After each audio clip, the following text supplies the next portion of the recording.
Hello everyone. Today we are going to start coordinate geometry.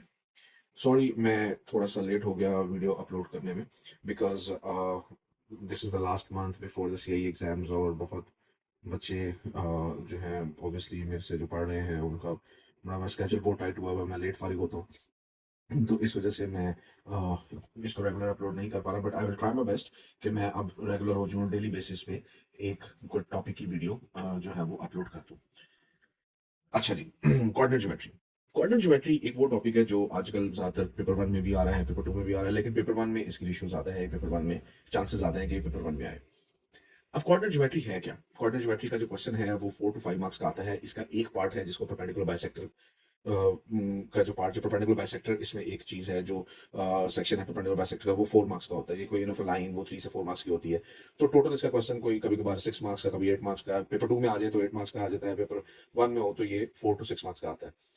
अच्छा जी, coordinate geometry है क्या? Coordinate geometry ये वो टॉपिक है जो हम graphical questions without graph but with calculation करेंगे, विद फार्मूलाज करेंगे, ठीक है।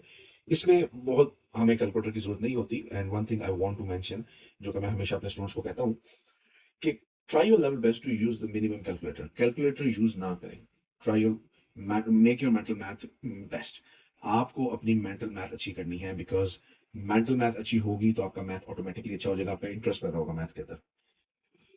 कोऑर्डिनेट ज्योमेट्री कहाँ से ड्राइव होता है, ये क्या है, इसका कॉन्सेप्ट क्या है, ये मैं थोड़ा सा आपको समझा देता हूँ।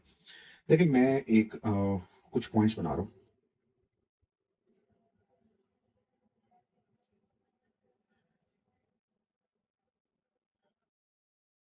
ये मैंने 6 पॉइंट्स प्लॉट कर दिए।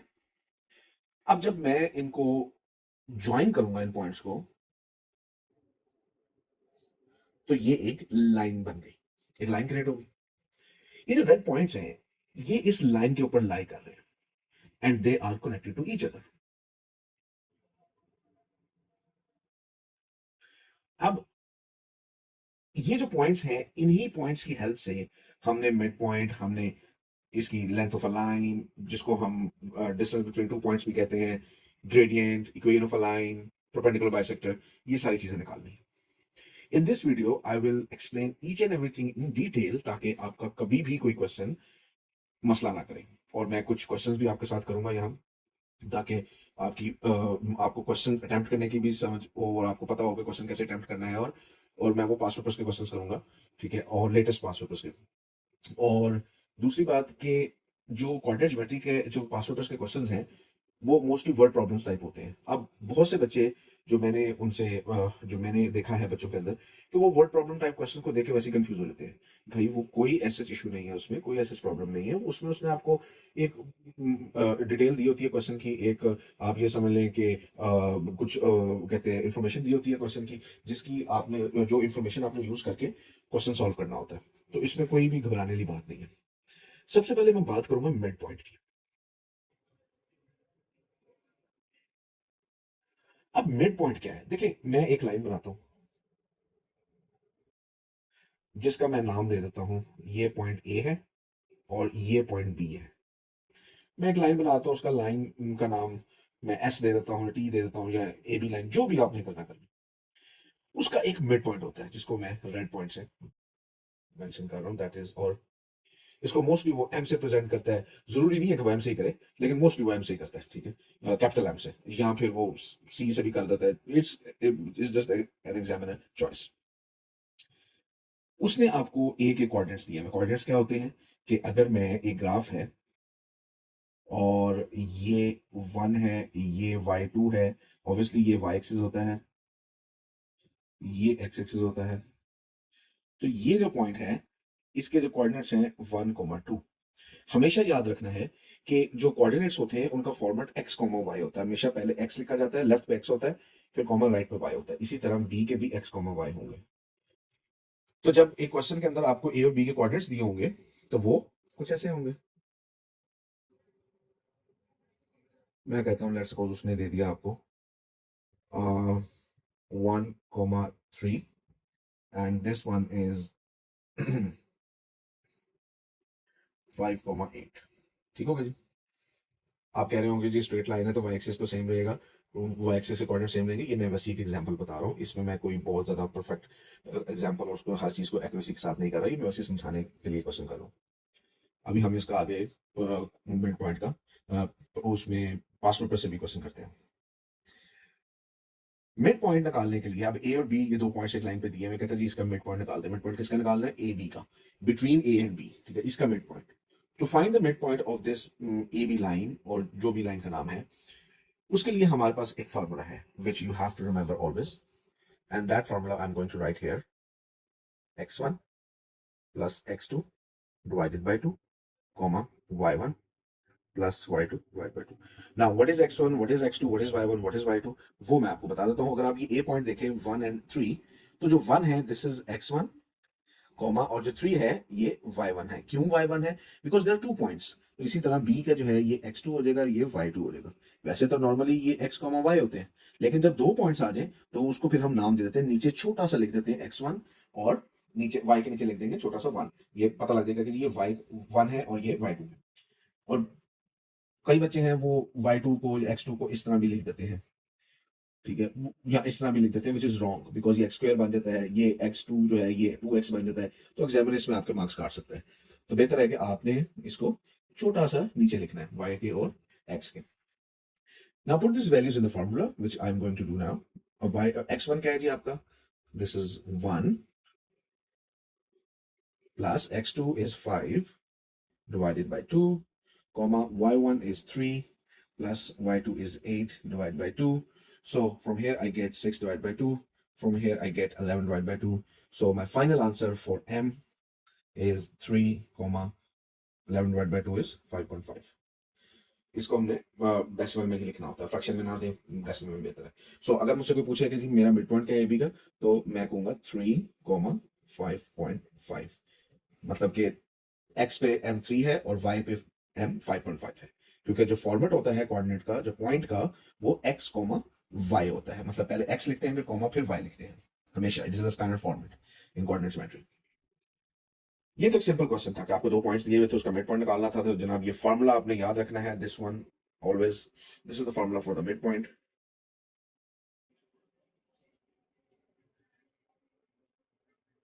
जो कि आपको हमेशा याद रखना है, x1 plus x2 divide by 2, y1 plus y2 divide by 2। अब आ जाए जी आगे।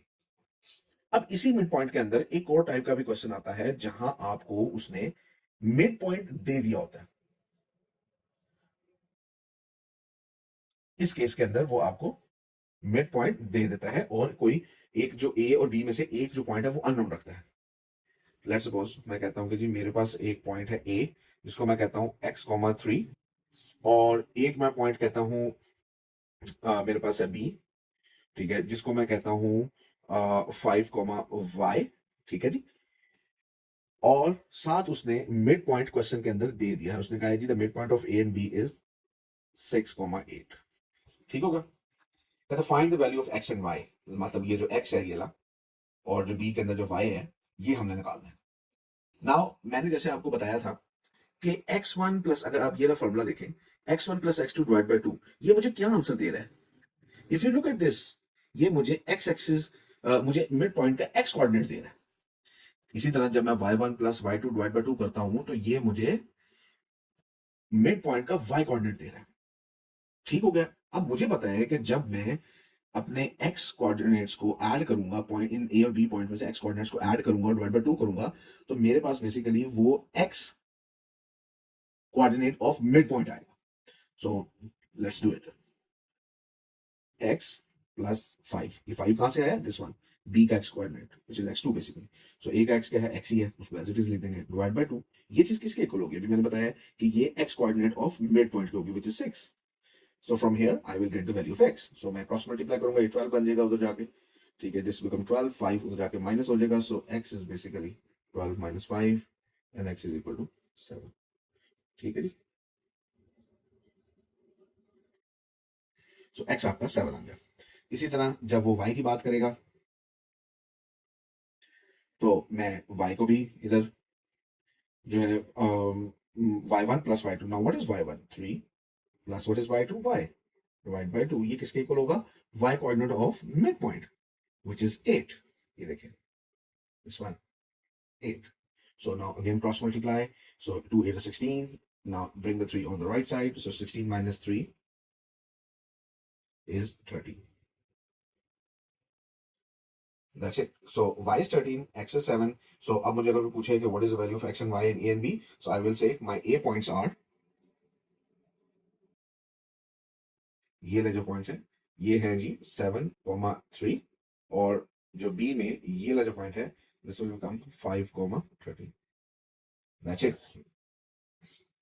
So these are the values which you have to find in a midpoint question. इससे ज्यादा वो आपको कोई क्वेश्चन midpoint के ऊपर नहीं दे सकता. That is the maximum question वो आपसे कर सकते हैं midpoint एग्जाम में. अब बात आ जाती है लेंथ ऑफ अ लाइन. जब हम बात करते हैं लेंथ ऑफ अ लाइन की,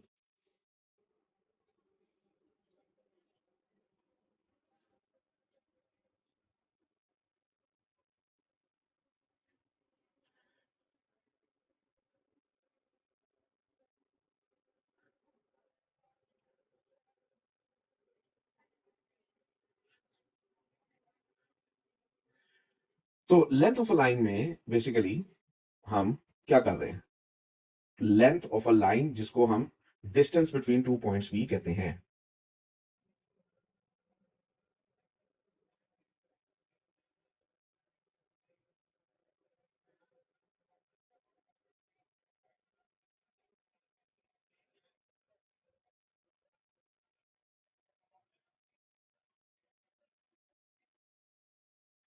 distance between two points, length of a line किसी लाइन की लेंथ पूछ लेता है या वो डिस्टेंस बिटवीन टू पॉइंट्स पूछ लेता है. फॉर एग्जांपल मैं कहता हूँ जी मेरे पास एक इस तरह उसने ग्राफ दे दिया, एक्सट्रैक्ट किया हुआ था. कहता है जी ये एक ए पॉइंट है, ठीक है. जरूरी नहीं है कि वो ग्राफ ही इस तरह का बना के ही दे, वो एक वर्ड प्रॉब्लम में भी दे सकता है. वो कहता है a line L with the points A and B, ठीक है. ए आपको वो कह देता है 1 and 2, और ये बी है वो कहते हैं जी वो है आपका 4 and 5. कहता है find the distance between A and B और length of a line this. मैं इस लाइन का नाम दे देता हूँ एल, ठीक है. कहता find the length of a line, ठीक है. और ये कॉर्नर्स इसके ए के जो है तो ऑब्वियसली वो इसकी लेंथ ऑफ अ लाइन ही निकलेगी. To find the length of a line or distance between A and B, what you have to do, you simply have to apply the formula. And that is very simple again. So the formula says y2 minus y1 whole square plus x2 minus x1 whole square root. So that is basically the formula which you have to remember. ये formula जब तक याद नहीं होगा आप कुछ नहीं कर सकते. कोई भी फार्मूले के बगैर इस टॉपिक में आप क्वेश्चन सॉल्व नहीं कर सकते. So you have to remember ये आपका फार्मूला आपकी फिंगर टिप्स में होना चाहिए. सो y2 minus y1 whole square plus x2 minus x1 whole square, यहाँ भी इसको x2 minus x1 whole square plus y2 minus y1 whole square लिख दें. It's the same thing. Now just put the values. You should know what is x1, y1, what is x2, y2.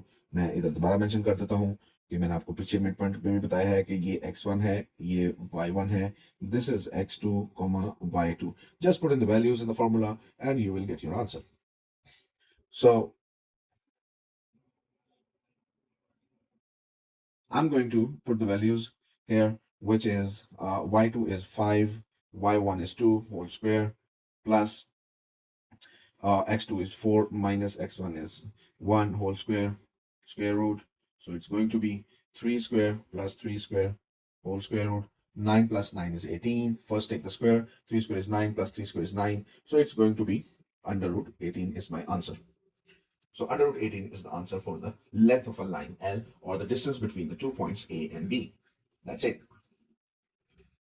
अब हम इसके पहले कुछ questions कर लेते हैं मिड पॉइंट और डिस्टेंस के.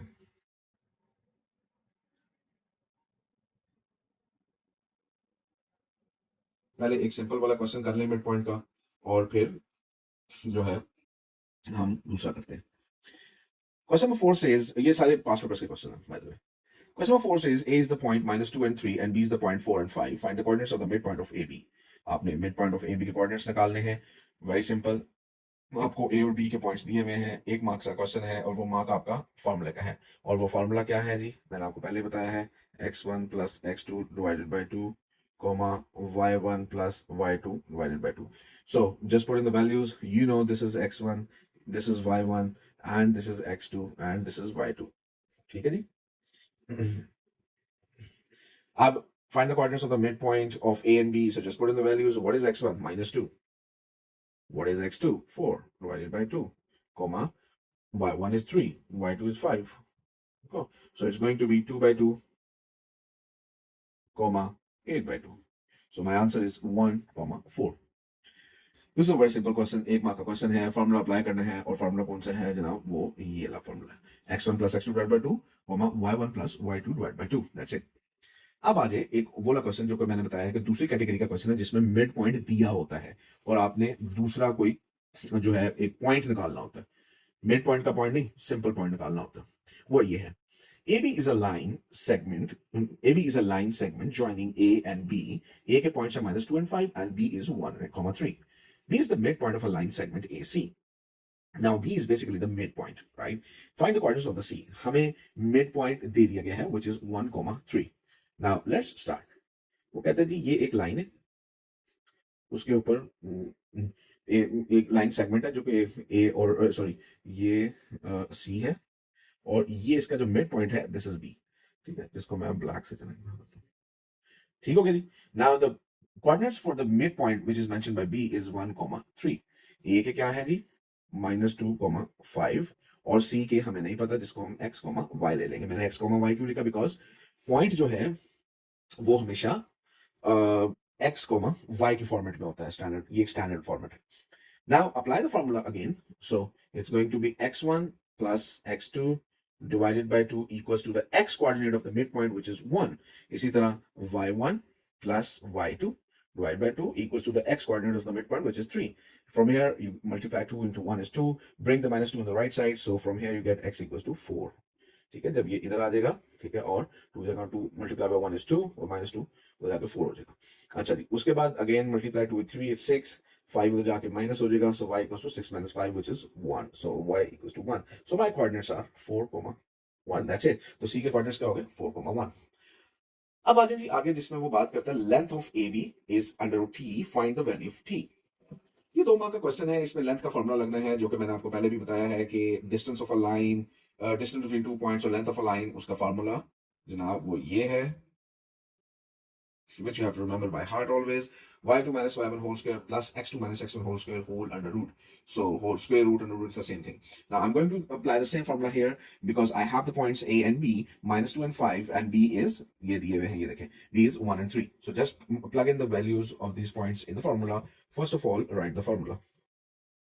x2 minus x1 whole square plus y2 minus whole square whole under root. ठीक हो गया जी। अब इसमें जैसे उसकी वैल्यूज पुट करते हैं, you know this is x1, this is y1, this is x2, this is y2। सो ये जरा नीट नहीं हुआ, ऐसे नीट कर देते हैं जरा।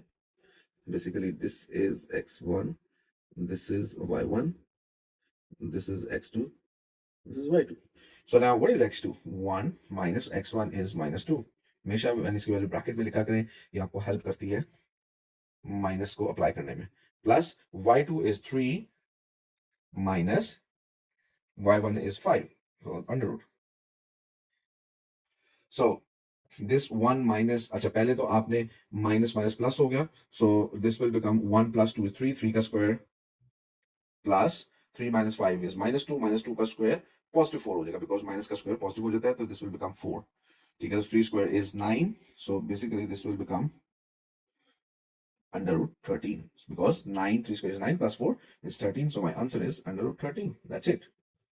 और ये बेसिकली किसके इक्वल था, बेसिकली इसने कहा होता है कि अंडर रूट टी के इक्वल है, ठीक है जी। तो इसको आप अंडर रूट टी के इक्वल कर दें, तो ये T T under root under cross, so basically T is 13, तो हमें अंडर रूट नहीं लिखना, ठीक है। So T is 13। So this is basically ये 2 मार्क का क्वेश्चन आपको वो डिस्टेंस में दे सकता है, इससे ज्यादा वो कुछ नहीं करेगा आपके साथ। अब बात आ जाती है आगे ग्रेडियंट की, उसके साथ फिर हम क्वेश्चंस भी कर लेंगे। Which is the most important thing in this quadrant geometry topic, gradient. बहुत ही इंपॉर्टेंट चीज है ये। अब ग्रेडियंट क्या होता है, ये कैसे निकलता है, इसमें क्या क्या चीजें हैं और क्या चीजें इसमें याद रखनी है, ये अब मैं आपके साथ ये वीडियो में शेयर करने लगा हूं। अच्छा जी, अब हम करते हैं जी ग्रेडियंट। ग्रेडियंट में जो 4 तरीके हैं इसको निकालने के, जो 4 चीज़ें आपने मेन याद रखनी है ग्रेडिएंट में, वो क्या है, वो मैं अब आपके साथ इधर शेयर कर लेता हूँ। ये बहुत इंपॉर्टेंट है ग्रेडिएंट। और वैसे तो ग्रेडिएंट होता क्या है, बेसिकली इट्स, आपने 8th ग्रेड में भी ये पढ़ा होगा, राइज ओवर रन। ठीक है, rise number of points on Y axis divided by number of points on x axis. ठीक है, ये आपका ग्रेडिएंट आ जाता है। बेसिकली ग्रेडिएंट को हम रिप्रेजेंट करते हैं, अगर मैं इधर लिखूं,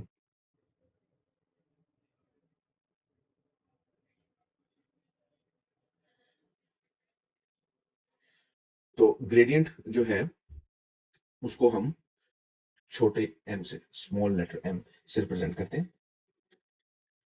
और ये 4 तरीकों से निकलता है, through formula,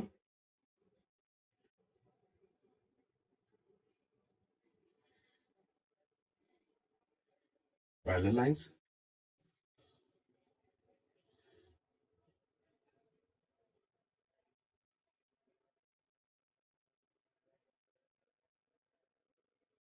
perpendicular lines.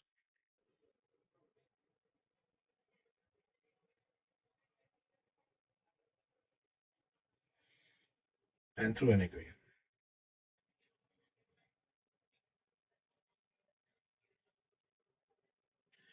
O level C I 4024 code का जो सिलेबस है आपको ओ लेवल्स का, उसके अंदर इन 4 चीजों से ग्रेडियंट निकलता है। बाकी और भी तरीके हैं ग्रेडियंट निकालने के, but in your course, in your syllabus, हम 4 तरीकों से ही ग्रेडियंट निकालते हैं, और इस तरह का ही वो क्वेश्चन देगा, इससे बाहर वो आपको क्वेश्चन नहीं देगा। सबसे पहले हम बात करते हैं कि ग्रेडियंट है क्या। Gradient is basically a slope, rise over a number of y points, number of points on y-axis divided by number of points on the x-axis. इसको हम slope भी कहते हैं।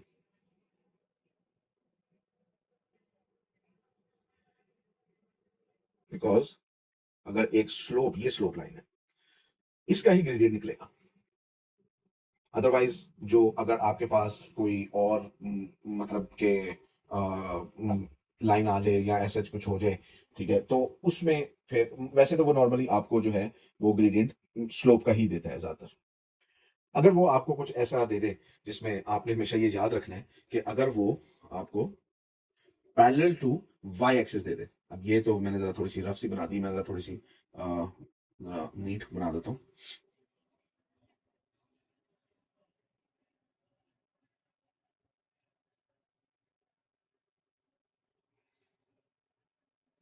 एक लाइन है which is parallel to Y axis, कहता है इसका ग्रेडियंट क्या होगा, तो इसका ग्रेडियंट अनडिफाइंड होगा। ठीक है, बिकॉज इसमें जो डिनोमिनेटर है वो अभी मैं बताता हूँ आपको फॉर्मूले में, वो आपको समझ आ जाएगी। बट आपने याद रखना है कि when a line is parallel to Y axis the gradient is always undefined.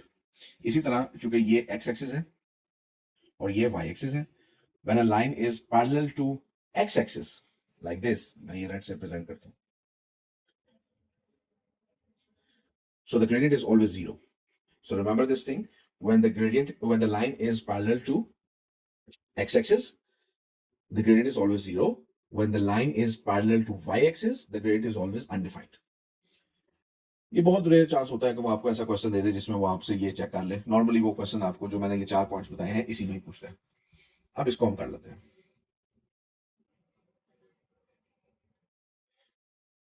वो कहता है कि आपके पास एक लाइन है, वो वर्ड प्रॉब्लम, मोस्टली जो क्वेश्चन होते हैं ना क्वाड्रेटिक ज्योमेट्री के, वो वर्ड प्रॉब्लम टाइप आते हैं, तो आपने घबराना नहीं, पैनिक नहीं होना भाई। सिंपल उस डायग्राम में भी देता है, बहुत कम देता है डायग्राम में आजकल, वो ज्यादातर वो आपको वर्ड प्रॉब्लम टाइप ही देता है। कहता है line L having a points A and B, A और बी के वो पॉइंट्स आपको दे देता है।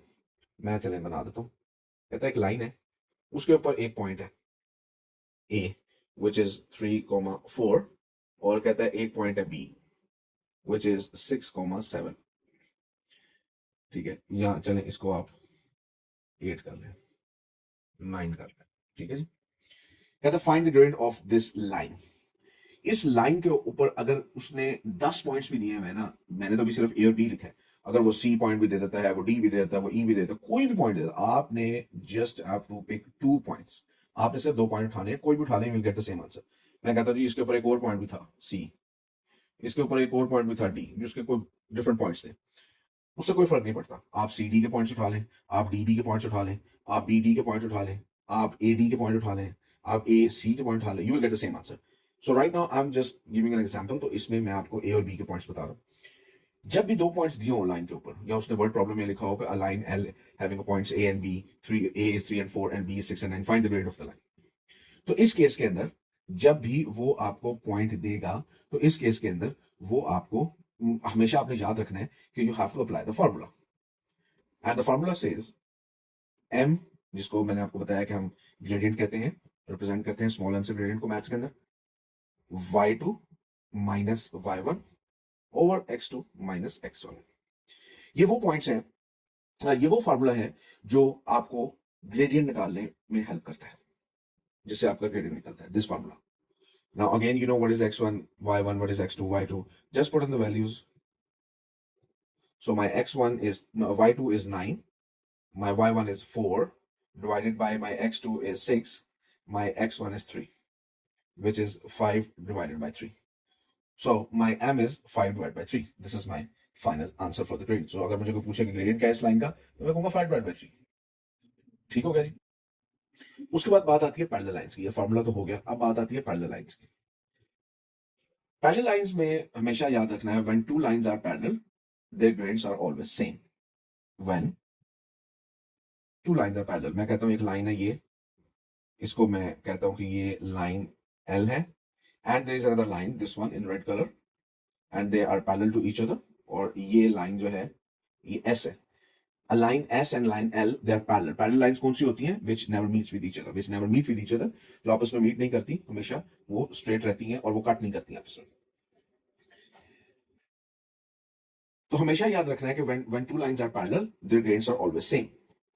तो अगर मैं कहूं कि इसका जो m है वो 2 है, तो ऑटोमेटिकली लाइन s का भी जो m है वो 2 हो जाएगा, इसका ग्रेडियंट 2 है। तो अगर एक का उसने दिया हुआ है और दूसरे का पूछा है, उसने कहा the gradient of the line l is 2, find the gradient of the line s and they are parallel to each other, so you will just write कि भाई gradient of a line s जो है वो भी 2 है, because they are parallel, और वो mention किया हुआ क्वेश्चन के अंदर। फिर बात आती है परपेंडिकुलर लाइंस। ये बहुत इंपॉर्टेंट है, बहुत इंपॉर्टेंट है, बहुत ज्यादा एग्जामिनर देता है, इसके मार्क्स भी ज्यादा होते हैं, और ये बच्चे मोस्टली इसमें कंफ्यूज भी होते हैं। So remember this thing, when two lines are perpendicular, when two lines are perpendicular, और perpendicular lines कौन सी होती हैं? जिनके दरमियान 90 का एंगल बनता है, like this. When two lines makes an angle of 90 degree between them, they are perpendicular to each other. ठीक है जी। So when two lines are perpendicular, their gradients are negative reciprocal to each other. और आप ये भी कह सकते हैं कि the product of their gradients are always equal to -1। मतलब मेरा कि अगर मैं कहूं कि इसका ग्रेडियंट जो है वो m1 है और इस लाइन का ग्रेडियंट m2 है, तो इनका जो प्रोडक्ट होगा, जब इनको मैं मल्टीप्लाई करूंगा ना, तो आंसर हमेशा -1 आएगा। इसको हम कहते हैं नेगेटिव रेसिप्रोकल, मतलब they are negative reciprocal to each other. मतलब ये है, अच्छा ये पहले नोट कर लें, नेगेटिव रेसिप्रोकल।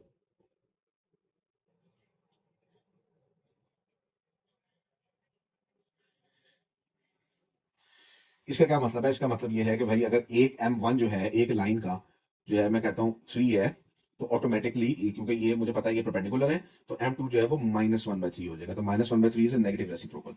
जैसे मैंने आपको बताया, ये भी आप याद रख सकते हैं। अगर ये नहीं याद होता तो नेगेटिव रेसिप्रोकल ध्यान में रखें कि भाई m1 अगर 3 है और मुझे m2 निकालना है, तो ये देखें, m2 इधर रहने दें, 3 को तो जाके डिवाइड कर दें, तो वो -1/3 बन देगा। So this is how you will find the gradient when two lines are perpendicular. ये आपने याद रखना है। और parallel lines में the gradients are always same.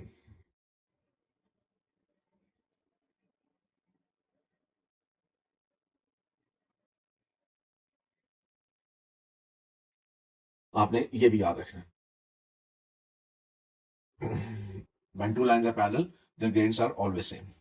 When two lines are perpendicular, their gradients are always negative reciprocal to each other. ये बहुत important चीज है, नेगेटिव रेसिप्रोकल। ये आगे आपको अभी एक और मेन क्वेश्चन में भी आएगी। उसके बाद बात आती है कि जब एक हमने किसी इक्वेशन के थ्रू निकालना हो। अब इक्वेशन निकालने के लिए हमें क्या क्या चाहिए होता है? मैं इस to find the gradient from equation, इसको कराने से पहले मैं आपको ये बताऊंगा how to find an equation. हम इक्वेशन को, how to find an equation, this one, equation of a line. Equation of a line कैसे निकालते हैं? पहले हम इसको कर लेंगे, ठीक है। फिर हम वापस इस पे आते हैं कि हम थ्रू एन इक्वेशन ग्रेडियंट कैसे निकालते हैं, ताकि आपको पता हो कि इक्वेशन क्या है, इक्वेशन कैसे निकाली जाती है, सारी चीजें आपको पता हो।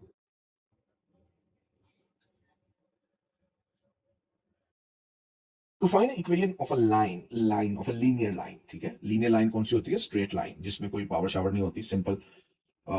Y equals to 2x+4, y equals to 4x-3, ये लीनियर लाइन होती है। इसका जो ग्राफ होता है वो एक स्ट्रेट लाइन बनती है। क्वाड्रेटिक इक्वेशन जो होती है उसका ग्राफ कर्व बनता है, लेकिन वो इधर हमारे पास हमें जरूरत नहीं है डिस्कस करने का। तो ये लीनियर लाइन की इक्वेशन निकालनी है। Equation of a line, to find the equation of a line you must have two things: number one, a gradient, and number two, a point. अगर ये दो चीजें नहीं है तो आप उस लाइन की इक्वेशन नहीं निकाल सकते। वो जो पॉइंट है वो उस लाइन के ऊपर लाई कर रहा होना चाहिए, उस लाइन का ग्रेडियंट भी हमारे पास होना चाहिए। फॉर एग्जाम्पल, मैं कहता हूँ जी, वो वर्ड प्रॉब्लम, अगेन वही बात कि वो वर्ड प्रॉब्लम में भी दे सकता है, और वो आपको जो है कहते हैं डायग्राम बना के भी दे सकते हैं। वो कहता है a line L having a gradient 4 passing through a point A 1 and 2, find equation of the line. मैं इसको अब डायग्राम में बना देता हूँ। ये एक लाइन है एल, कहता है इसका जो ग्रेडियंट है, जिसको मैं एम से लिख रहा हूँ, छोटे एम से, वो 4 है, और ये एक पॉइंट से पास कर रही है ए, इसका कोऑर्डिनेट है 1,2, ठीक है जी।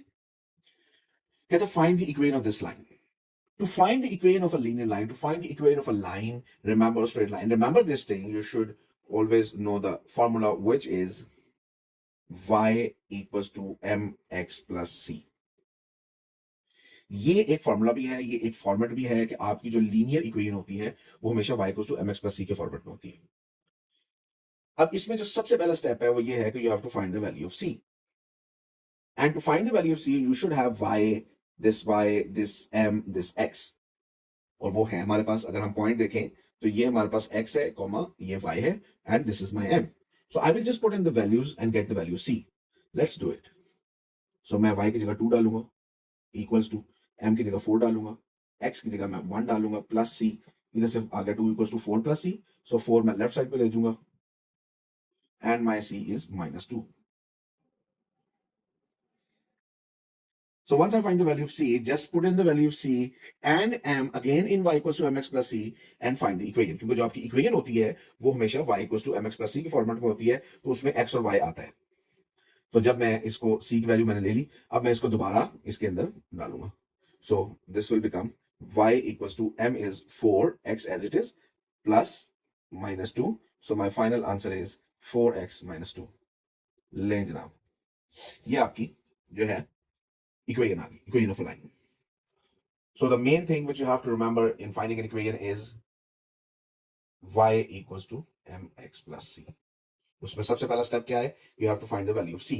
और c कैसे निकालना है? आपका पॉइंट दिया हुआ है, ठीक है, आपका ग्रेडियंट दिया हुआ है, ठीक है, वो यहाँ y और x की जगह पॉइंट डालें, ठीक है, ग्रेडियंट की जगह m की जगह ग्रेडियंट डालें, you will find c।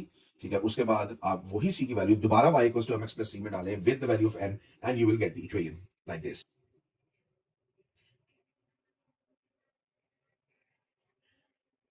So the main thing which you have to remember always is y equals to mx plus c। ये आपने हमेशा याद रखनी है। और आपकी जो लीनियर इक्वेशन होती है वो भी आपकी y equals to mx plus c की ही फॉर्मेट में होती है। मतलब y अकेला होता है लेफ्ट साइड पर, बाकी जो m है which is also the coefficient of x। Coefficient किसे कहते हैं? जब कोई डिजिट किसी अल्फाबेट से मल्टीप्लाई हो जाता है तो उसको कोफिशिएंट कहते हैं। वो मैं इसके बाद मैंने टॉपिक जो करवाना है इंडिसेस और स्टैंडर्ड फॉर्म, तो उसमें मैं आपको डिटेल में सारी चीजें बताऊंगा। तो अभी आप ये बस रखें, m is going to be multiplied with x plus c, so y equals to mx plus c, right? So this is basically a formula, a format in which this is a formula through which you can find an equation, and a format in which you have to write an equation in coordinate geometry or in maths, linear equation, remember this thing। अब आ जाए वापस कि जब gradient निकालना है through an equation. अब कई बार ऐसे होता है कि आपके पास उसने कुछ भी नहीं दिया होता क्वेश्चन के अंदर, सिर्फ एक इक्वेशन दी होती है। कहता है a line L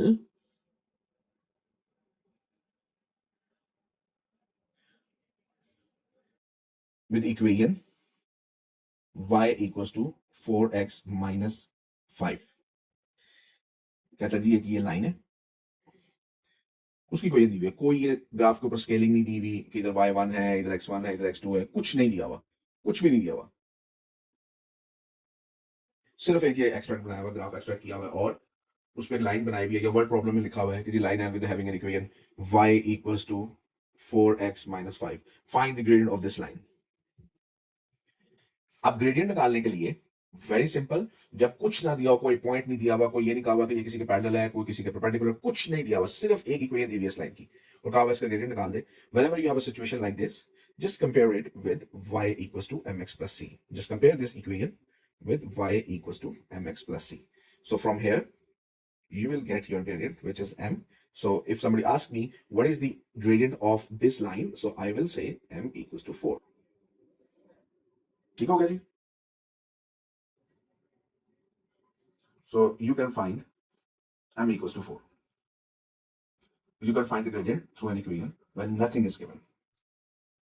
अब वापस आ जाए, जब वो इक्वेशन ऑफ अ लाइन की बात करता है, तो इधर मैंने आपको दो चीजें बताई थी, दैट इज कि ये दो चीजें बड़ी मस्ट है, ग्रेडियंट एंड अ पॉइंट। जो ग्रेडियंट होता है ना, ये वो चार तरीकों से आपसे पूछ सकता है। वो आपको कोई और पैरेलल लाइन भी दे सकता है, उसके थ्रू जो है ना वो पहले ग्रेडियंट निकलवाएगा, फिर वो कहेगा कि वही लाइन जो है वो ए से पास कर रही है, उसका पॉइंट 1 एंड 2 है, और उसकी कोई बता दे। दूसरा स्टेरियो है कि वो कहेगा कि जी एक लाइन है परपेंडिकुलर टू अनदर लाइन, उससे वो पहले ग्रेडियंट निकलवाएगा परपेंडिकुलर लाइन से, जो कि मैंने आपको बताया नेगेटिव रेसिप्रोकल होता है। इधर ये देखें, ये मैंने बताया, ठीक है, जिसको नेगेटिव रेसिप्रोकल कहते हैं। उससे पहले ग्रेडियंट मिलेगा, ठीक है, फिर उसको हम y equals to mx plus c में यूज करेंगे विद अ पॉइंट। नहीं तो वो आपको एक लाइन दे देगा, उसके ऊपर दो पॉइंट्स दे देगा, ठीक है, उन्हीं दो पॉइंट्स में से आपने एक पॉइंट एक इक्वेशन के लिए यूज करना है, और दो पॉइंट्स है वो फॉर्मूले में यूज करके ग्रेडियंट लेना है, और आपने इक्वेशन निकालनी है y equals to mx plus c के साथ। चौथा ये कंडीशन है, चौथी ये कैटेगरी भी हो सकती है कि वो दो लाइंस दे देगा, एक लाइन की इक्वेशन दे देगा, ठीक है, उसके बाद उस इक्वेशन से हम उस लाइन का ग्रेड निकालेंगे, और कहेगा कि जी ये इसके पैरेलल है। तो पहले तो हम उस इक्वेशन से उसका ग्रेड निकालेंगे, फिर चूंकि पैरेलल है तो in parallel case when two lines are parallel their grads are same, तो हम दूसरी लाइन का इक्वेशन ग्रेडियंट निकालेंगे, ठीक है, और फिर उसको हम यूज करेंगे with a point in y equals to mx plus c to get another equation. अब इसी तरह का एक क्वेश्चन है पास पेपर में, जो कि अब हम करते हैं, ताकि आपकी ये सारा जो मैंने आपको बताया है ये हम उधर इंप्लीमेंट कर सकें। Let's do some question.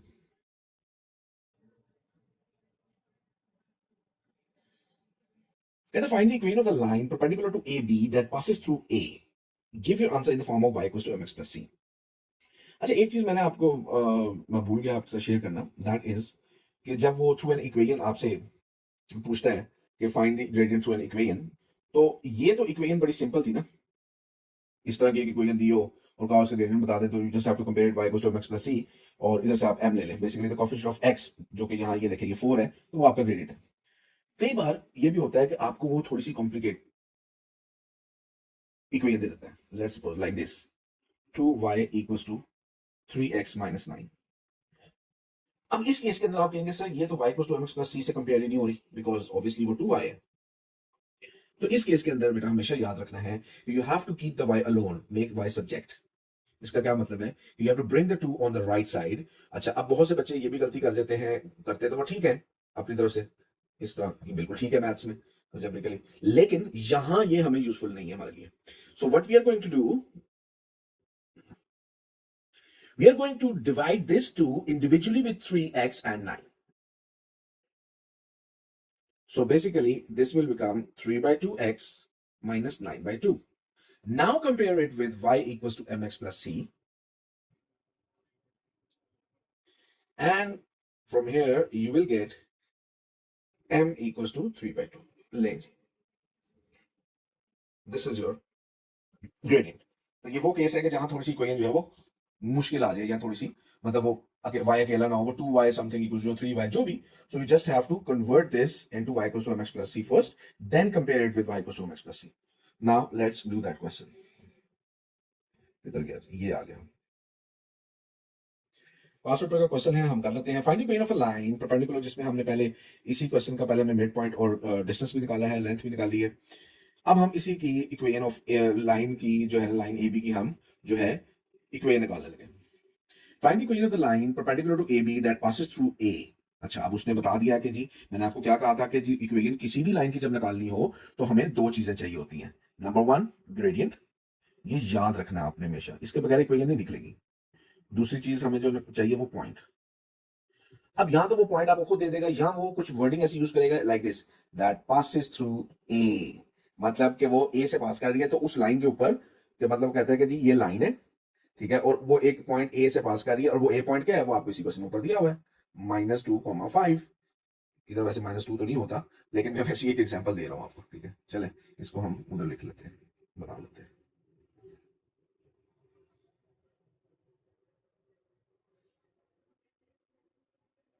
ये ले, ये एक लाइन है which is passing through the point A -2 and 5। अब हमें ग्रेडियंट चाहिए। मसला क्या है कि जी हमारे पास तो भाई ग्रेडियंट है ही नहीं इस लाइन का, ठीक है ना। वो कहता है find the equation of the line perpendicular to AB, कहता है ये लाइन है एक जो कि एबी के परपेंडिकुलर है और ए से पास कर रही है।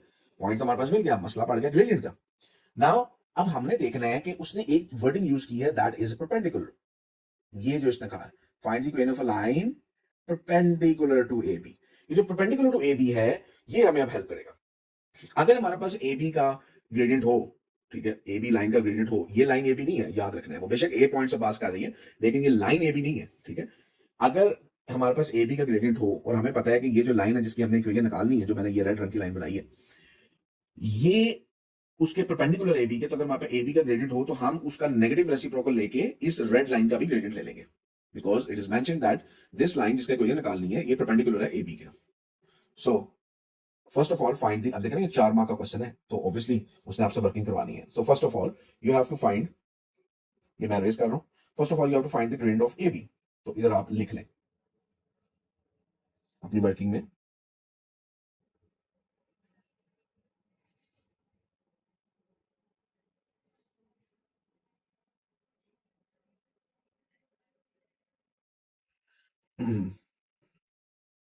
स्पेलिंग मेरे कभी कभार गलत हो जाते हैं, आई एम सॉरी फॉर दैट।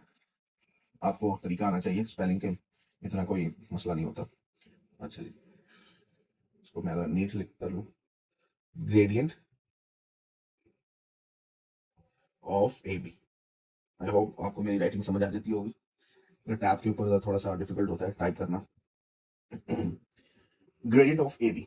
अब ग्रेडियंट ऑफ ए बी क्या है, वेरी सिंपल, मेरे पास ये देखें, ये ए भी दिया हुआ बी भी दिया हुआ, इसको फॉर्मूले के अंदर डालें। ये देखिए ये मैं, and the formula is y2 minus y1 over x2 minus x1. So it's going to be 3 minus 5 divided by 1 minus minus 2, which is minus 2 divided by 1 plus 2, which is 3. So minus 2 by 3 is the gradient of AB. ये AB का gradient निकला है। मुझे तो AB का नहीं चाहिए, मुझे तो इक्वेशन के जिसकी हम जिस लाइन की हमने इक्वेशन निकालनी है उसका ग्रेडियंट चाहिए। लेकिन हमें ये पता है कि वो परपेंडिकुलर है AB के, तो मतलब कि उस लाइन का जो ग्रेडियंट होगा वो उसका नेगेटिव रेसिप्रोकल होगा। मतलब कि अगर ये -2/3 है तो वो 3/2 हो जाएगा। So the gradient for that line is 2/3। उसके पीछे लॉजिक है, देखें, m1 multiply by m2 is always equal to -1। So अगर मुझे m1 निकालना है इस लाइन का, और m2 जो है -2/3 है equal to -1, so cross multiply इधर करते हैं तो ये -3, तो -2 जब -3 पे जाएगा तो ये बिकम 3/2। ठीक है जी, that's why it is, sorry ये मैंने 2/3 लिख दिया, इट इज 3/2।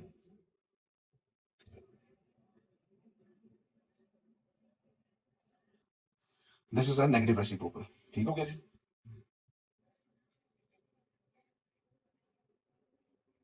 पॉइंट हमारे पास है ए, ए उसने ऊपर हमें क्वेश्चन का दिया हुआ which is -2 and 5। Now use this in y equals to mx plus c and get the equation.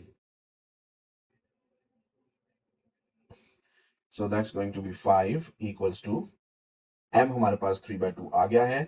पहले हम c निकालेंगे, x डालेंगे -2 plus c। So from here you will, इसको आप काट देंगे, -1 हो जाएगा। So 5 minus equals to -3 plus c, और -3 उधर जाएगा तो 5 plus 3। So c equals to 5 plus 3 is 8। अच्छा जी, अब बाकी मैं इधर कर देता हूँ स्टेप, ये इधर आ गया स्टेप इसके। अब दोबारा मैं equals to y equals to mx plus c में डालूंगा। So y equals to m की वैल्यू में डालूंगा विच इज 3/2 x प्लस 8। ले दी मेरी ये इक्वेशन आ गई। So this is my answer, y equals to 3/2 x plus 8। This is my answer. So ये 4 मार्क का क्वेश्चन आप देखें ना, ये पेपर आई थिंक ये पेपर 1 का क्वेश्चन है, इसमें कोई कैलकुलेटर की जरूरत नहीं है। तो 4 + 2 6, ये एक पार्ट 4 मार्क्स का है, ठीक है। सेकंड पार्ट जो था उसका बी पार्ट वो 2 मार्क्स का था, फिर मिड पॉइंट है 7 मार्क्स का क्वेश्चन नहीं आया। तो this is one of the most important topic. ये आपकी फिंगर टिप्स पे होना चाहिए टॉपिक, ये बहुत इंपॉर्टेंट, ये हमेशा आता है।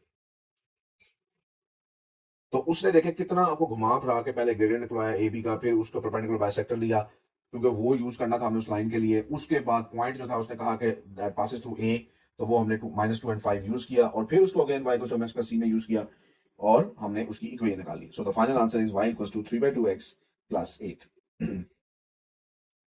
अब इसके बाद जनाब आपकी जो बहुत ही इंपॉर्टेंट चीज है, बहुत ही very very important, that is basically perpendicular bisector.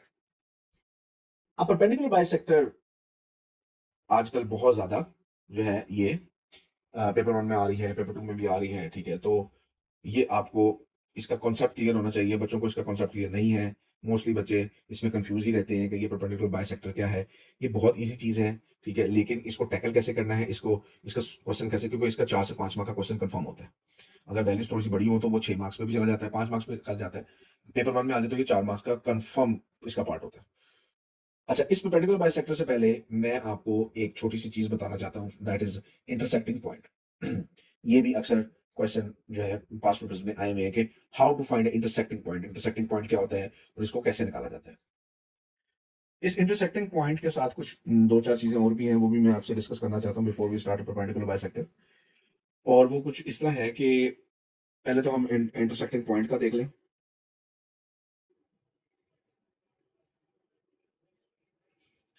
Intersecting point क्या होता है? इंटरसेक्टिंग पॉइंट का मतलब ये है कि when two line intersect with each other, जैसे कि ये एक, मैं दो लाइनें बना रहा हूँ, इसको मैं रेड कलर से कर देता हूँ। ये जो इनका इंटरसेक्टिंग पॉइंट है हमें ये निकालना है। ये जो इंटरसेक्टिंग पॉइंट है, मैं कहता हूँ ये these both lines intersect at point A, कहते हैं इनका इंटरसेक्टिंग पॉइंट निकालते हैं। इनका इंटरसेक्टिंग पॉइंट निकालने के लिए इन दोनों लाइंस की इक्वेशन हमें बहुत जरूरी है हमारे पास, और वो मोस्टली दी होती है। नहीं दी होंगी तो वो आपसे इक्वेशन निकलवाएगा, जो कि मैंने पहले आपको बता दिया, how to find an equation, जिसके लिए एक ग्रेडियंट और एक पॉइंट मस्ट होता है। मैं कहता हूँ जी, मैंने इस क्वेश्चन में आपको इक्वेशंस दे दी है। मैं कहता हूँ इसकी इक्वेशन है y = 2x + 1। मैं एक वैसे एग्जांपल दे रहा हूँ, ये परफेक्ट नहीं है। और इसकी जो है वो है y = 4x - 6। कहता है find the intersecting point, the point A. इसके क्या कोऑर्डिनेट्स होंगे? इसके ये कोऑर्डिनेट्स x एंड y है, इसके क्या होंगे, x एंड y की वैल्यू क्या होगी? To find the value of x and y, to find the coordinates of a, to find the point a, you have to solve these two equations simultaneously. Solve the equations, both equations simultaneously. Simultaneous equation substitution method इसका सबसे best है, आप elimination से भी कर सकते हैं, उसमें कोई कंडीशन नहीं है, लेकिन सबस्टिट्यूशन सबसे इजी होता है। अब उसमें यह है कि एक इक्वेशन आपको दी हुई है y = 2x + 1, ये इक्वेशन 1 है, और दूसरी दी हुई है y = 4x - 6, ये इक्वेशन 2 है। अब इसके अंदर सब्स्टिट्यूशन का क्या मतलब है कि आपने एक इक्वेशन से y की वैल्यू उठानी है, और जैसे आप ये देखें, ये y की वैल्यू है 2x + 1 इक्वेशन 1 में, आपने ये वैल्यू इस y के अंदर पुट इन कर देनी। So when I insert this value from equation 1, y = 2x + 1 in equation 2, so this will become 2x + 1 = 4x - 6. So now rearrange it and get your answer. I will bring the 6 on my left side, so it will become 1 + 6 = 2, and I will bring the 2x on the right side, so it will become 4x - 2x. So from my left side it's 7 and it's here is 2x. So bring the 2 under 7, because एक चीज अगर एक side multiply हो रही है दूसरी side पे जाके डिवाइड हो जाएगी. So 7/2 is your x. So once you find the value of x, just put this value of x in any equation 1 or 2, it's your choice. इसमें डाल दें, equation 2 में डाल दें, जहां आपको इजी लगता है. मैं equation 1 में डाल रहा हूँ. So once you find the value of x, find the value of y, which is y = 2.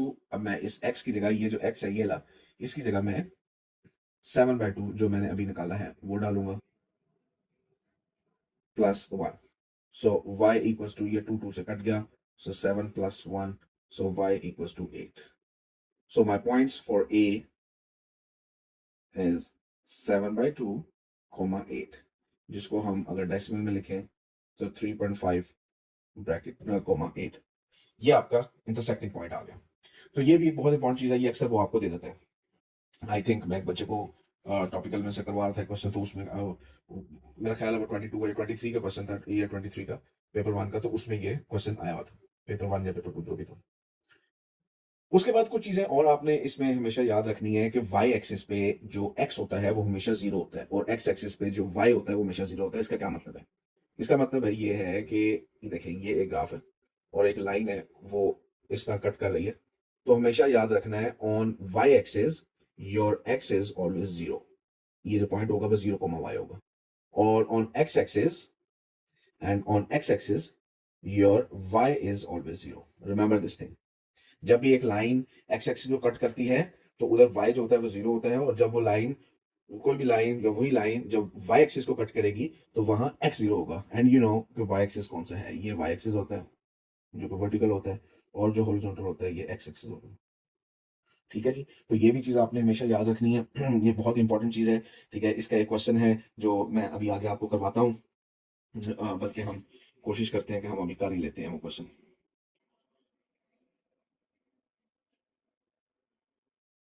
अच्छा जी, ये देखें जी, क्वेश्चन नंबर 7 है, P is the point H and 7, P lies on a line 3y plus 2x equals to 5, find the value of H।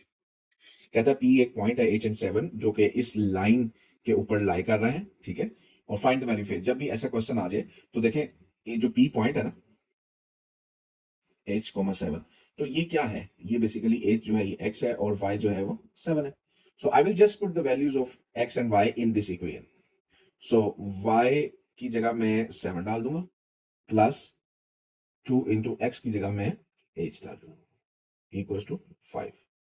So you can find the value of 5, you can find the value of h here. So 3 into 7 is 21. 21 plus 2h equals to 5. I will bring the 21 on my right side. So this will become 2h equals to minus 16. I will bring the 2 under minus 16. So from here you will get h equals to minus 8. So minus 8 is the answer.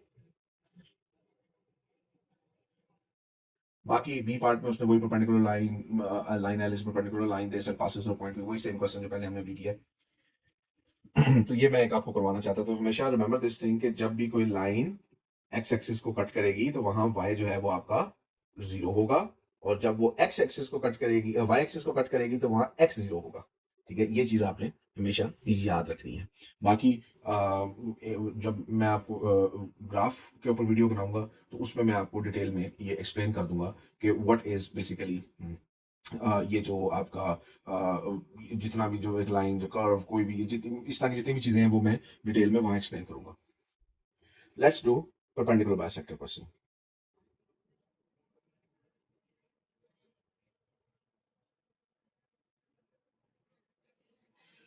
अच्छा जी, perpendicular bisector बहुत ही important चीज है आपके coordinate geometry के अंदर, और ये बहुत आजकल आ रही है, तो you have to be very vigilant. ठीक है, आपको बड़ा फोकस होकर ये क्वेश्चन को समझना होता है और करना होता है। और अब मैं आपको ये परपेंडिकुलर बाइसेक्टर समझाने लगा हूँ। है बहुत इजी, लेकिन इसका एक कॉन्सेप्ट है, एक थोड़ा सा छोटा सा कॉन्सेप्ट है जो कि आपने याद रखना है, और वो कुछ ऐसे है।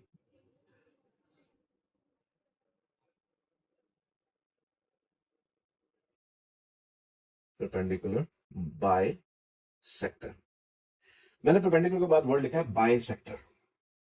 बाय सेक्टर, मैं इसको अलग अलग लिखता हूँ। बाय कहते हैं मैथ्स के अंदर टू को, जैसे यूनिट कहते हैं वन को, मैथ्स के अंदर बाय कहते हैं टू को। और सेक्टर कहते हैं, आप सेक्शंस कह लें, पार्ट्स कह लें, पोर्शन कह लें, ठीक है, पार्ट्स। तो जब भी कोई लाइन एक दूसरी लाइन को टू इक्वल पार्ट्स में कट कर देगी, डिवाइड कर देगी, वो उसकी परपेंडिकुलर बाइसेक्टर हो जाएगी।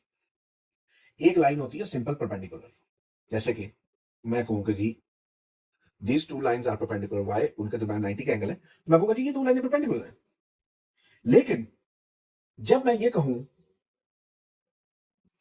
कि ये जो लाइन है एल,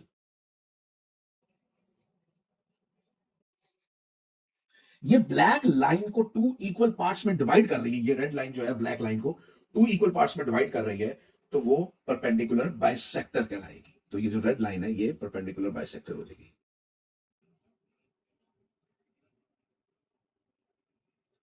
अब आपके जहन में क्वेश्चन आ रहा होगा कि जी वो टू इक्वल पार्ट्स में कैसे कन्वर्ट कर रही है, डिवाइड कर रही है। तो जब भी रेड लाइन ब्लैक के मिड पॉइंट से पास करेगी, ये इसका मिड पॉइंट है ब्लैक का, जिसको मैं एम, कैपिटल एम से प्रेजेंट करूं। जब भी एक लाइन दूसरी लाइन के मिड पॉइंट से पास करेगी तो वो उसको टू इक्वल पार्ट्स में डिवाइड कर देगी, और उस लाइन को हम परपेंडिकुलर बाइसेक्टर कहते हैं। पहले तो ये चीज आपकी क्लियर होगी कि परपेंडिकुलर बाइसेक्टर होती क्या है। मैं अगेन रिपीट कर रहा हूं कि जब एक लाइन, जो कि ये रेड लाइन है, जब ब्लैक लाइन के मिड पॉइंट से पास करेगी तो वो उसको ऑब्वियसली टू इक्वल पार्ट्स में डिवाइड कर देगी, क्योंकि वो उसके मिड पॉइंट से कर रही है ना। मिड पॉइंट क्या होता है? मिड पॉइंट बिल्कुल इक्वल मिडल में होता है।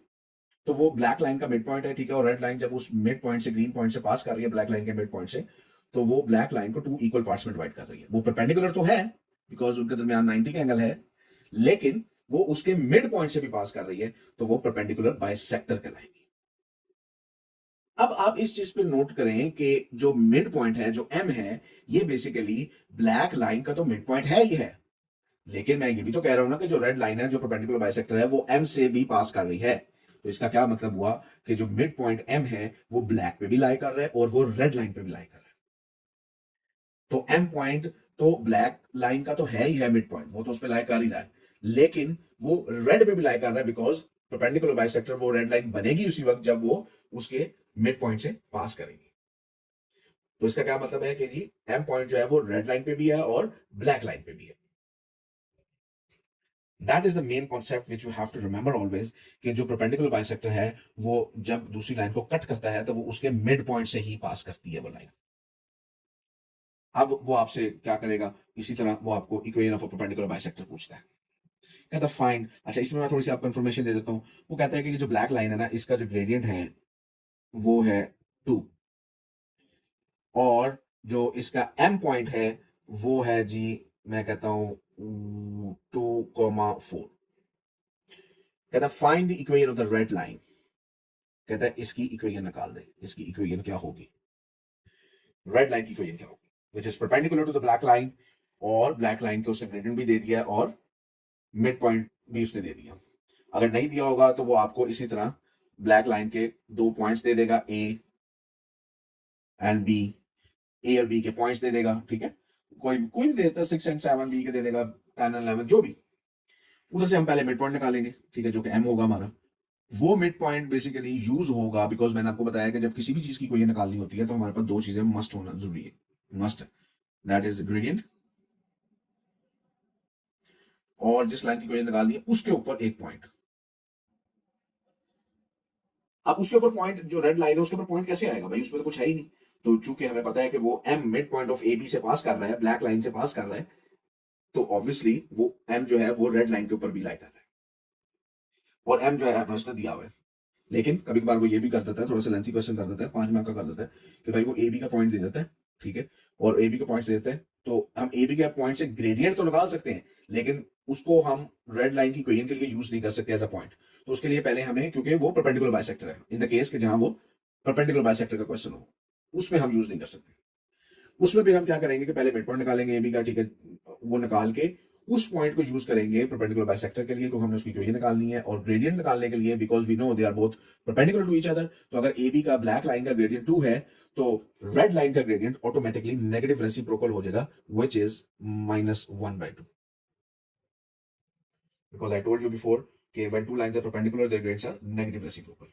पॉइंट जो है वो मिड पॉइंट से पास करता है हमेशा, परपेंडिकुलर बाइसेक्टर लाइन जो मिड पॉइंट से पास करती है, तो पॉइंट जो है वो 2,4 है, जो कि मैंने क्वेश्चन के अंदर ये एम दिया हुआ है।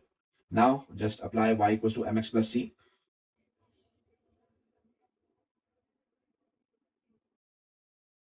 c is basically your y coordinate, ठीक है, y इंटरसेप्ट। इसका क्या मतलब है कि अगर मैं ग्रेडियंट 0 रखता हूं तो m into x, 0 into x is 0, तो अगर x को मैं 0 कर देता हूं तो basically y equals to c हो जाता है, ठीक है, क्योंकि x अगर मैं 0 पुट करता हूं तो m इंटू 0 इज 0, तो y इक्वल टू c, तो इसलिए हम c को कांस्टेंट भी कहते हैं और y इंटरसेप्ट भी कहते हैं। So just put the values of m, x and y to get the value c first. So what is y? 4. What is m is 2.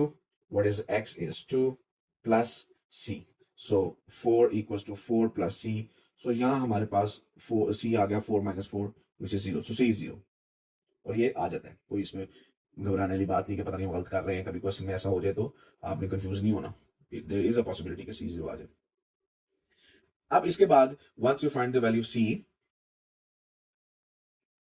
हम again y equal to M X plus C में c की value डालेंगे और m की value डालेंगे, because जो हमारी linear equation होती है वो हमेशा y और x के फॉर्म में होती है.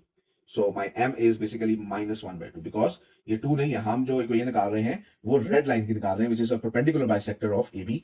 ठीक है, और जो 2 है ग्रेडियंट वो तो ए बी का है, तो जो रेड लाइन है उसका ग्रेडियंट क्या हो जाएगा, क्योंकि ये जो परपेंडिकुलर आपस में, सो ये नेगेटिव रेसिप्रोकल हो जाएगा, which is -1/2. So x as it is plus 0. So my final equation is -1/2x. लें जी, ये आपकी परपेंडिकुलर बाइसेक्टर की इक्वेशन आ गई. अब हम इसका भी एक क्वेश्चन कर लेते हैं, ठीक है, ताकि थोड़ी सी प्रैक्टिस हो जाए एक पास्ट पेपर के थ्रू. ठीक है, और let's start this question number 4, जिसका हमने मिड पॉइंट वाला क्वेश्चन ऑलरेडी कर लिया हुआ है. बी पार्ट में उसने जो है वो इक्वेशन का पूछा है, जो कि आप अब कर लेंगे, जो मैंने पहले आपसे आपके साथ एक प्रैक्टिस क्वेश्चन कर लिया है पास्ट पेपर का. तो हम इस इक्वेशन को, उसने कहा ना show that the equation of the line A B is this, इस इक्वेशन को यूज करेंगे अपने सी पार्ट में. Let's start. कहता है find the equation of the perpendicular bisector of a line A B. कहता है एक लाइन है ए बी, उसकी इक्वेशन ऊपर उसने दे दी हुई है, विच इज, इसकी जो इक्वेशन है वो है 3y equals to x plus 11, और उसके एक परपेंडिकुलर बाइसेक्टर है. As I told you before के परपेंडिकुलर बाइसेक्टर हमेशा मिड पॉइंट से, किसी भी दूसरी लाइन के मिड पॉइंट से पास करता है, ये याद रखना है, फिर ही वो परपेंडिकुलर बाइसेक्टर कहलाता है. तो अब ए बी का मिड पॉइंट उसने वो ए पार्ट में पूछ लिया, दैट इज हमने निकाल लिया, that is the coordinates of the mid point of A B is 1 and 4. तो ले जी, हमारे पास तो मिड पॉइंट आ गया 1 and 4. मसला है कि हमारे पास ग्रेडियंट ऑफ ए बी नहीं है, क्योंकि इक्वेशन हमने इस ब्लैक लाइन की इक्वेशन निकालनी है, और इक्वेशन निकालने के लिए दो चीजें मस्ट हैं, पॉइंट और दूसरी चीज है ग्रेडियंट. अब इक्वेशन पॉइंट तो हमारे पास आ गया एम, क्योंकि जो परपेंडिकुलर बाइसेक्टर है उसके ऊपर एम लाई कर रहा है. ठीक है, क्योंकि परपेंडिकुलर बाइसेक्टर हमेशा मिड पॉइंट से पास करता है.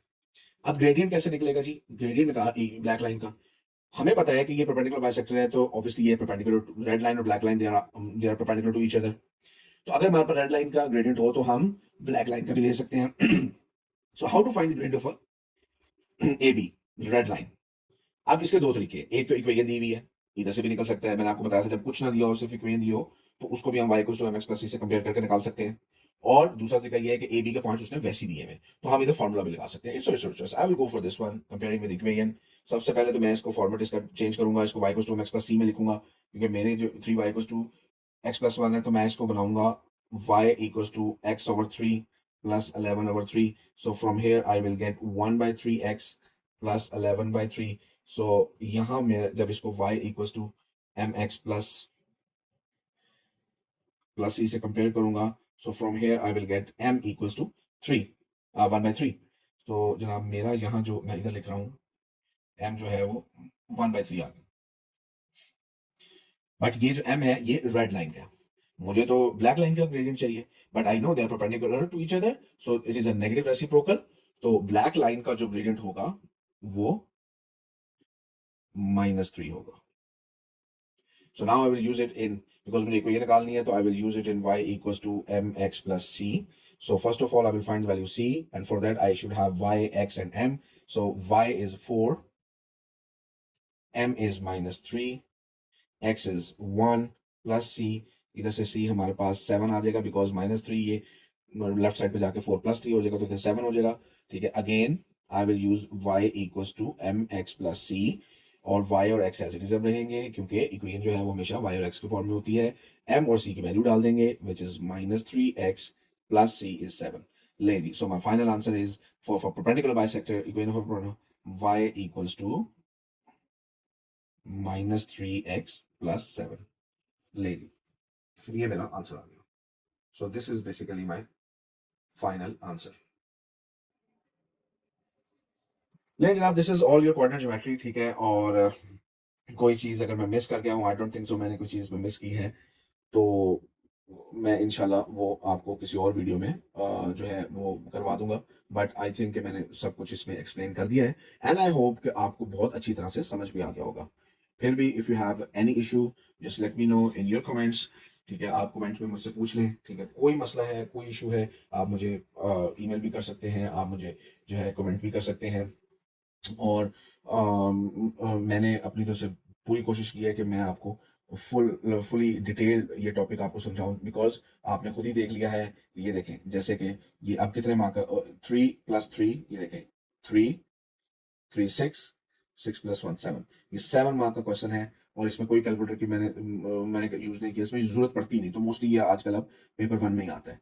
तो बाकी जो है आप इसकी प्रैक्टिस करें। ठीक है, और देखिए मैथ, मैं आपको हर वीडियो में ये कहता हूँ कि मैथ आता ही प्रैक्टिस से है। आप अगर ये कहेंगे कि जी मैं इसको बस एक दफा वीडियो देख के और एक दो क्वेश्चन करके कर लूँ और मुझे टॉपिक समझ आ जाएगा या मेरा टॉपिक हो जाएगा, नहीं, ऐसा नहीं होगा। एटलीस्ट इस टॉपिक के आप 6 से 7 क्वेश्चन करें, 6 to 7 क्वेश्चन तो मस्ट है।